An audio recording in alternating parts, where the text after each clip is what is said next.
이번 토픽은 표본 평균의 분포에 대한 얘기입니다. 표본 평균은 X바죠. 그럼 왜 이 분포가 필요한가에 대해 설명을 드리도록 하겠습니다. 표본이 있어요. 그래서 표본에 평균 X바가 있습니다.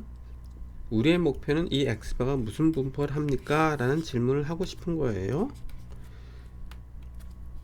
우리가 아는 건 표본이에요. 표본의 자료를 이용해서 X바를 계산할 수 있습니다.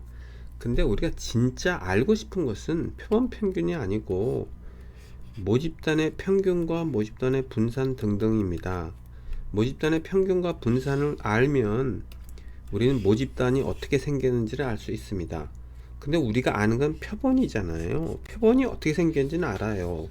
X바를 계산하거나 S제곱을 계산해서 표본이 이렇게 생겼구나 라는 걸 알겠지만 우리의 관심사는 모집단인 거예요. 모집단의 뮤와 시그마 제곱을 모수라고 합니다. 영어로는 파라미터고요. 그래서 지난 토픽에서 우리가 뭘 공부했냐면 X바 모수 간의 관계를 공부를 했어요. X바가 있는데 표본이 이렇게 여러 개가 있을 수 나올 게 있겠죠. 각 표본마다 X바가 있을 것이고 그 X바의 평균은 모집단 평균과 일치하고요. 그 다음에 이 X바들의 분산은 이렇게 생겼다고 했습니다. 그래서 X바와 모수 간의 관계를 봤어요. 즉 X바의 평균 분산을 봤습니다. 평균 분산을 봤다면 그 다음 뭘 봐야 될까요? 분포 모양입니다. X바는 무슨 분포를 따를까? 왜냐하면 중요한 게 뭐예요? 평균 분산 분포 모양입니다. 따라서 이번에 해야 될 건 분포 모양입니다. 자, 분포 모양을 볼 때 두 가지로 나눠서 보겠습니다. 첫 번째는 모집단이 정균표를 따르는 경우와 두 번째는 모집단이 정균표를 따르지 않는 경우를 보겠습니다. 이 경우부터 보겠습니다. 즉 모집단이 정균표를 따르는 경우부터 봅니다. 이 그림을 보도록 하겠습니다. 여기 설명이 이렇게 나와 있어요. 모집단이 평균이 0이고 분산 1은 정균표를 따른대요. 모집단이 정균표를 따르는 경우에 대해 설명을 하고 있습니다. 근데 여기서 표본의 크기가 5일 때, 10일 때, 100일 때에 뭐의 분포냐면 X바의 분포입니다. X바. 요 X축이 X바라는 점 유의하셔야 됩니다. 모집단이 정균표를 따를 때 X바는 무슨 분포를 따르는가? 라는 질문을 하고 있어요. X가 5일 때 데리고 X가 5일 때 표본의 크기가 5일 때 대략 이 정도 분포하고요. 표본의 크기가 10일 때 이렇게 분포하고요. 표본의 크기가 100일 때 이렇게 분포합니다. 지금 그림이 좀 너무 러프하게 나왔지만 대략적으로 우리가 이런 걸 알 수 있습니다. 모집단이 정균표를 따르니 X바는 표본의 크기가 5일 때나 10일 때나 100일 때나 대략적으로 정균표랑 비슷하겠구나라는 걸 알 수 있습니다. 그 첫 번째 우리가 한 것이 모집단이 정균표를 따르면 X바는 정균표를 따른다. 즉 표본의 크기와 관계없이 X바는 정균표를 따르는 것을 확인했습니다. 이제 모집단이 정균표를 따르지 않을 때를 한번 보도록 하겠습니다. 모집단이 정균표를 따르지 않을 때 X바는 무슨 분포를 따를까?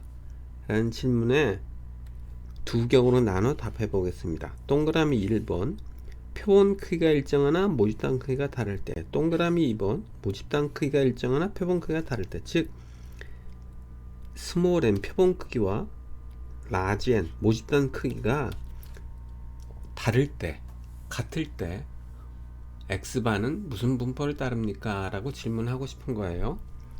먼저 1번부터 볼게요. 1번을 보기 위해서 밑에 그림을 보겠습니다. 표본 크기가 일정하다고 했어요. 스몰 n이 일정합니다. 근데 라지 n 모집단 크기가 다릅니다. 이럴 때 X바는 무슨 분포를 따를까? 라는 질문이에요. 자, 여기 보니까 모집단 크기를요 10으로 일정하게 했어요. 근데 죄송합니다. 표본 크기가 10으로 일정하게 했고 모집단 크기는 다릅니다. 근데 여기서 이산 균등 분포라고 했거든요. 이산 균등 분포라 하면 높이가 일정한 높이가 균등한 분포를 말합니다. 모집단 이렇게 생겼어요. 근데 이때 모집단이 13이고 111이고 101일 때 뭐의 분포냐면 x바의 분포를 보고 있습니다.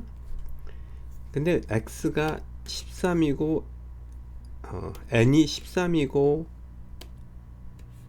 n이 111이고 n이 1001이라는 게 이렇게 해도 모집단이 동일하진 않아요. 평균은 일치시킬 수 있지만 분산이 조금씩 다릅니다. 그래서 모분산이 동일한 경우를 찾기 힘들은 분산이 매우 유사한 경우로 시뮬레이션을 해봤습니다. 그러나 쉽게 표현해서 모집단은 비슷하다, 거의 비슷하다는 얘기입니다. 표본의 크기가 10으로 일정한데 모집단의 크기가 달라요. 그랬더니 x바의 분포가 어떻게 생겼나요? 했더니 모집단의 크기가 13일 땐 이렇고 111일 땐 이렇고 1001일 땐 이렇습니다. 여기서 x바가 분포가 어떤 느낌을 받습니까? 이야, 이거는요 희한한 분포예요. 들쑥날쑥 분포고요. 해중 여기가 정기 분포랑 매우 유사하네요. 그때 이때 보니까 모집단의 크기가 커요. 그래서 우리는 이렇게 결론을 내리고 있습니다.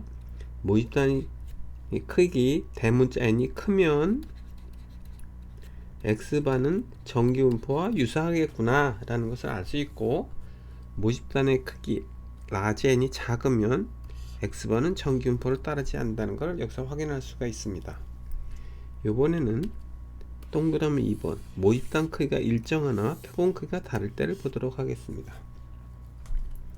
그림이 3개가 있는데 이 3개의 시뮬레이션 여기서 한 겁니다. 여기서 모집단의 분포가 이렇게 생겼어요. 자, 여기는 x의 분포고요. 요 밑에 두 그림은 x바의 분포입니다. 즉 x축이 x바가 됩니다.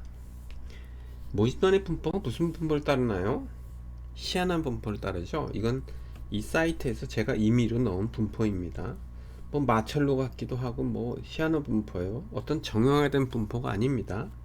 모집단 분포가 이렇게 생겼을 때 표본의 크기가 2일 때와 25일 때를 보고 있습니다.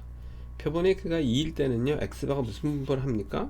모르겠어요. 무슨 분포를 하는지. 뭐 이렇게 희한한 분포를 하고요. 표본의 크기가 25일 때 x바는 무슨 분포를 합니까? 하니까 가운데 집중되어 있네요.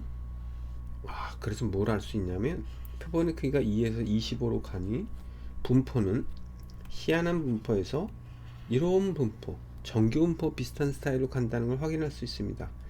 즉 이렇게 결론을 내릴 수 있네요. 스몰 n이 크면,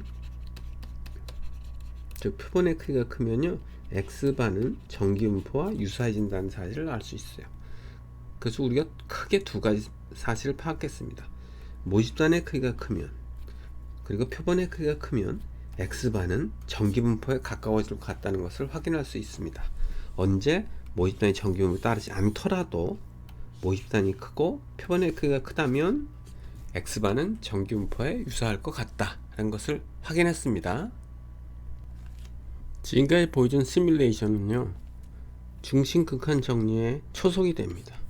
중심 극한 정리를 설명드리겠습니다. 무한 모집단에서 라고 했기 때문에 모집단의 크기 n이 무한대입니다.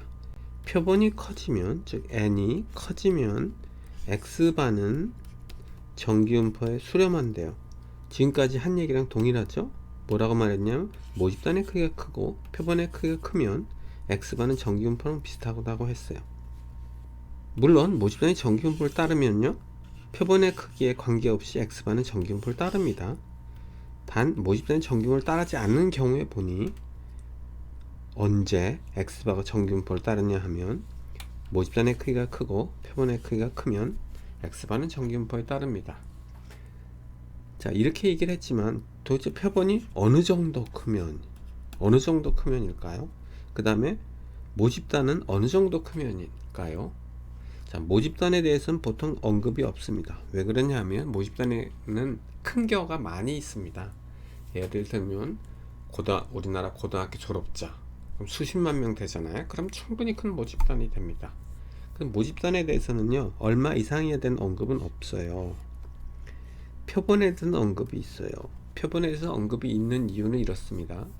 화학이나 생물 실험을 할 때 표본의 크기를 크게 하기가 굉장히 어렵습니다. 예를 들어서 어떤 동물 오랑우탕을 대상으로 실험한다고 해보겠습니다. 표본이 크다는 건 그럼 오랑우탕을 1000마리로 할까? 하면 오랑우탕은 1000마리가 없어요.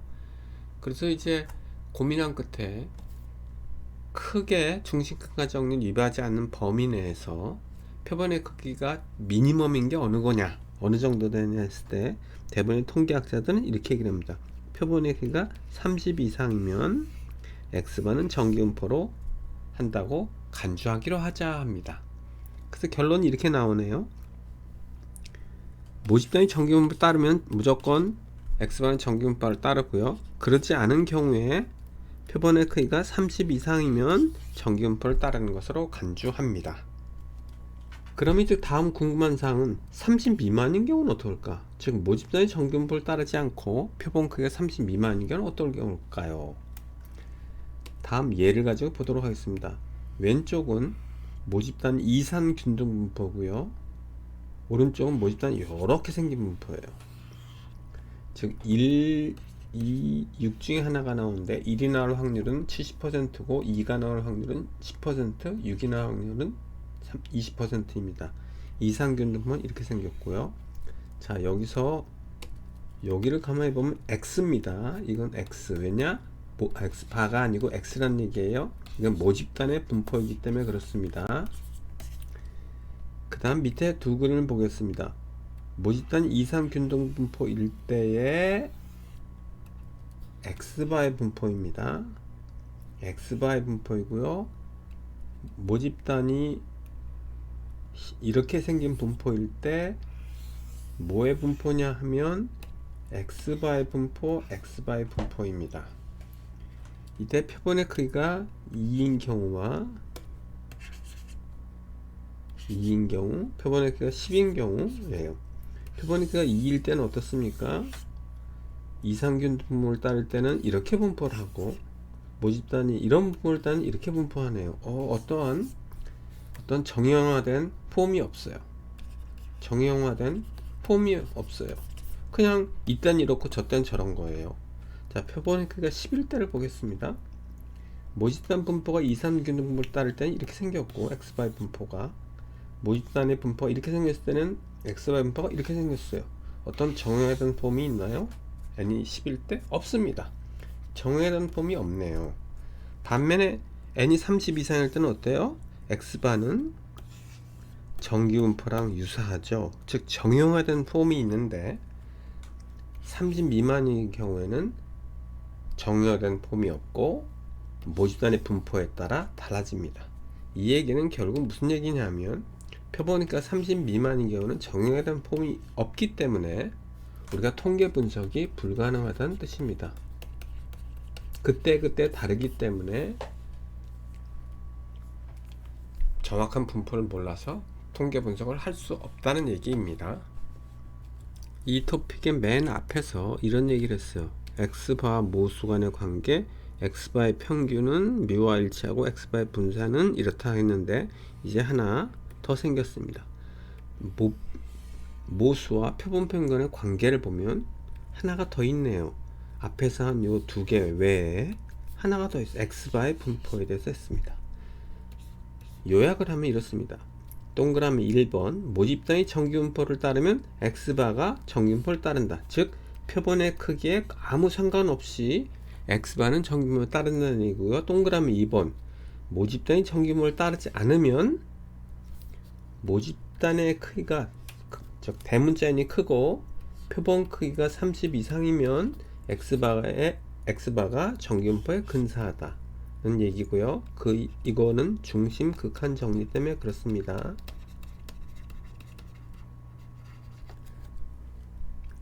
X바의 분포에 대해 설명을 드리고 이걸 정리해 보겠습니다.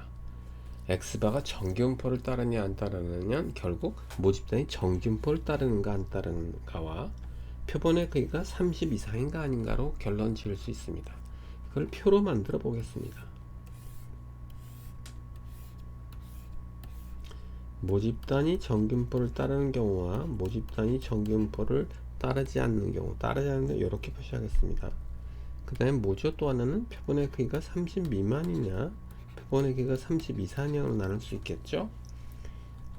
다음 중 x바가 정기분포할 때는 언제입니까? 라는 질문을 하고 싶어요.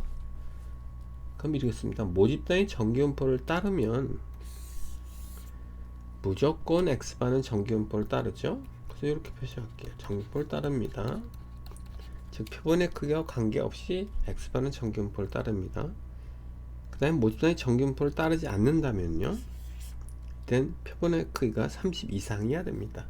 30 이상이야 x바는 정기분포를 따르고, 표본의 크기가 30 미만이면 어떻습니까? 모릅니다. 무슨 분포를 따르는지 모르고, 아까 보여드린 바와 같이 어떤 정형화된 패턴이 없어요. 모집단이 무슨 분포 하느냐에 따라 완전히 x바의 분포가 달라집니다. 그래서 x바는 정기분포를 따르지 않습니다. 이렇게 정리해서 이 표로 설명드리면 되겠습니다.